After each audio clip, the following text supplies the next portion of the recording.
Depuis la fondation de son abbaye en 910, Cluny n'en finit pas de rayonner en Europe et continue d'être un symbole pour les milliers de visiteurs qui s'y pressent chaque année.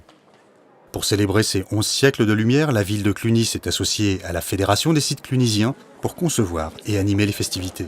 Nous avons conçu ces plusieurs mois de festivités comme une sorte de rampe de lancement qui va nous permettre de mettre en place certaines formes de pratiques touristiques respectueuses donc de certaines valeurs, qu'elles soient environnementales, qu'elles soient citoyennes, et en même temps en y associant le plus de partenaires possible, que ce soit les artisans locaux, les commerçants ou même les gens qui vivent dans ces sites qui sont visités.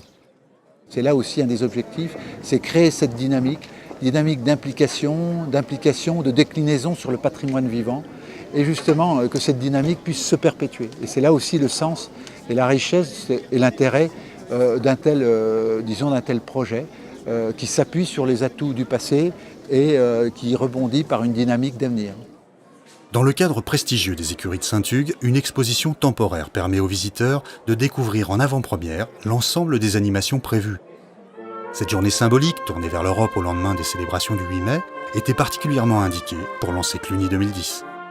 Tous les sites clunisiens constituent finalement ce qu'aujourd'hui on appelle un réseau, mais qui a été au fondement de la construction, de la solidarité entre les peuples européens qui se sont beaucoup déchirés, beaucoup battus. C'est un très beau symbole qu'aujourd'hui, où nous fêtons la paix entre les peuples européens, que nous retrouvions l'esprit de Cluny de cette époque.